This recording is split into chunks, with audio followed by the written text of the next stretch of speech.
کو یہ بتایا گیا ہے کہ مذہب تمہاری دنیا کے مسئلے کو حل کرنے کے لیے ہے۔ جب آپ اس کو یہ سوال اس کے سامنے رکھیں گے کہ اگر تم کو یہ ضرورت محسوس نہیں ہوتی کہ چیزوں کے بارے میں جاننا چاہیے کہ وہ کیوں اور کیسے ہیں، تو تمہارے باقی علم کی ضرورت تمہیں کیوں محسوس ہوتی ہے؟ پھر تو اس سے بھی دستبردار ہونا چاہیے۔ اس میں تو سارا شرف، ساری جدوجہد اسی چیز کے لیے، یعنی آپ فخر اسی پر کرتے ہیں کہ اب ہم نے جان لیا ہے کہ زمین سورج کے گرد گھومتی ہے یا سورج زمین کے گرد گھومتا ہے۔ آپ مجھے بتائیے کہ اس کا انسانی زندگی پر کیا اثر پڑا ہے؟ تو جب انسان یہ کہتا ہے کہ مجھے اس سوال کے جواب کی ضرورت نہیں ہے تو وہ ہماری غلط پریزنٹیشن پر یہ بات کر رہا ہوتا ہے۔ ورنہ یہ کیسے ہو سکتا ہے کہ وہ اپنے وجود کو دیکھے، اس کائنات کو دیکھے اور یہ کہے کہ مجھے اس کی ضرورت نہیں ہے کہ میں یہ جانوں یہ کیا ہے؟ یعنی وہ سوال کے جواب میں آپ سے اختلاف کر سکتا ہے، لیکن انسان ہونے کی حیثیت سے انسان کیا ہے؟ انسان اپنی جمالیاتی حس کے ساتھ انسان ہے، یعنی میں چیزوں کو خوبصورت اور بدصورت میں بانٹتا ہوں۔ اسی سے فن وجود میں آتا ہے، اسی سے سارا آرٹ وجود میں آتا ہے، اسی سے ادب وجود میں آتا ہے، اسی سے فکشن وجود میں آتا ہے، اسی سے اعلیٰ شاعری وجود میں آتی ہے۔ یہ سب کچھ وہاں سے پیدا ہوتا ہے۔ تو کوئی آدمی جو ہے وہ اپنی اس حس سے دستبردار ہونے کے لیے تیار نہیں۔ اب اللہ تعالیٰ کہتے ہیں کہ یہ اللہ کو ماننا ہماری مجبوری ہے۔ کوئی آدمی جس کی عقل ٹھیک ہے نا اور وہ صحیح سوچتا ہے، وہ مان ہی نہیں سکتا کہ اتنا بڑا جہان خود ہی بن گیا اور خود ہی چل رہا اور کوئی اس میں خلل نہیں پڑتا، یہ سوائے ان لوگوں کے جو ماننا نہیں چاہتے اللہ پر مورزون، ادھر آنا نہیں چاہتے۔ ورنہ یہ کوئی بات ہے کہ انہیں یہ بات سمجھ نہیں آتی۔ اس میز کو کوئی نہیں مان سکتا کہ بڑائی کے پلاننگ کے بغیر یہ بن گیا، کس طرح تختے چر گئے اور بالکل مناسب سائز کے اور پھر جڑ گئے، نہیں بن سکتا۔ سپیکر نہیں بن سکتا، گھڑی نہیں بن سکتی، عمارت نہیں بن سکتی۔ ویکھیں نقش نقاشوں جانے تیسان مصنوع۔ جب تو کوئی پینٹنگ دیکھتا تو پتہ نہیں چلتا تھا کہ پینٹر ہے جس نے بنایا، کوئی بنی ہوئی چیز دیکھتا فوراً خیال جاتا کوئی کاریگر ہے جس نے بنایا۔ خود والویخ رقم پڑ ساری آخر تیک شروع۔ اپنے آپ کو ہی دیکھ لے کس طرح بے جان مٹی سے نباتات پیدا ہوتی ہیں، اس کو کھاتے ہیں، اس سے نطفہ تیار ہوتا، پھر ماں کے پیٹ میں جا کر انشانا خلق آخر، جب وہ پانی کی بوند باہر آتی ہے تو چیز ہی نہیں بنی ہوتی۔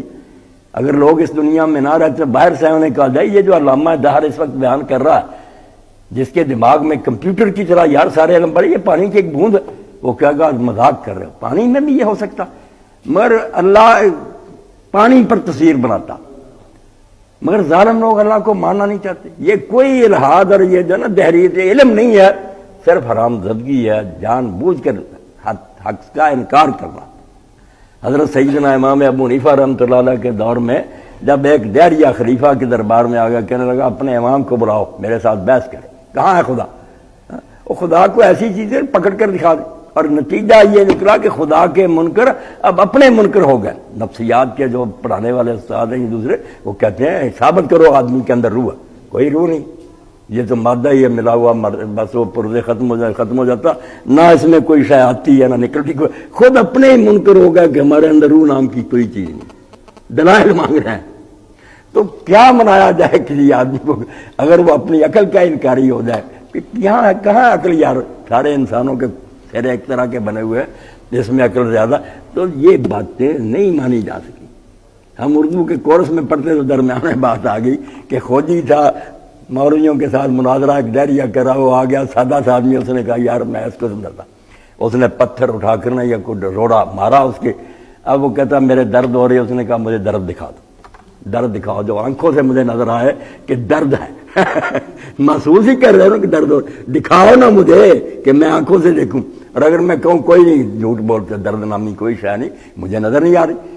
کیا عقل کے اندھے یہ باتیں کر کے جو سوچنے کی باتیں معقولات کی، عقل تو کہتے ہیں سوچنے کو، جو دیکھنے میں آ جاتی ہیں وہ تو محسوسات ہیں، محسوسات تو پیچھے رہ جاتی ہیں، سنی ہوئی دیکھی ہوئی، اس سے آگے شروع ہوتی ہے پھر کہ نظر نہیں آنا، یہ سوچ اور عقل سے تعلق رکھتی ہے کہ تجھے یہ بات سمجھ میں آتی ہے نہیں کہ بنانے والے کے بغیر کچھ نہیں بنتا۔ تو امام ابو حنیفہ رحمۃ اللہ علیہ کو خلیفۃ المسلمین نے پیغام بھیجا کہ امام صاحب دہریہ آیا، وہ مناظرہ کرنا چاہتا۔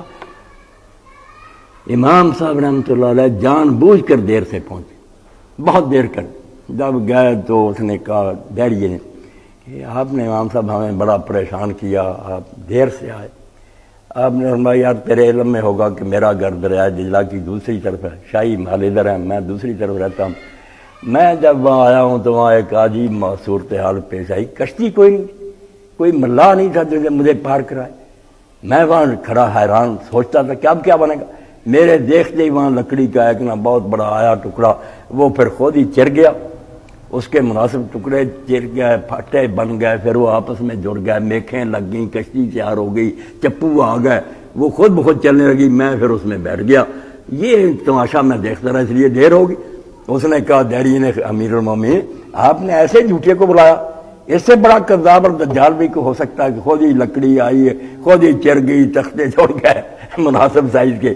امام صاحب نے فرمایا میں کذاب اور دجال ہوں یا تو ہے کہ ایک 5-6 فٹ کی کشتی نہیں بن سکتی، اور اتنا بڑا زمین و آسمان کا کارخانہ کہ جو پردہ جہاں ہے وہ اتنا ہی ہے جتنا ہونا چاہیے تھا، ستاروں کے سائز وہی ہیں، راستے مقرر ہیں، ہر شہر اپنا کام کر رہی ہے اور کبھی اس میں خلل نہیں پڑتا۔ یہ نہیں تیری کھوپڑی میں آتا کہ ذالک تقدیر العزیز العلیم، یہ کسی زبردست اور بڑے علم والے کا منصوبہ ہے اور نگران ہے اس کا، اگر بنا کر بھی چھوڑتا اب تک ٹکرا جاتے، ذرا نہیں خلل پانے دیتا۔ تو اللہ رب العالمین فرماتے ہیں کہ شرک سے اور دہریے سے بڑھ کر کوئی گمراہی۔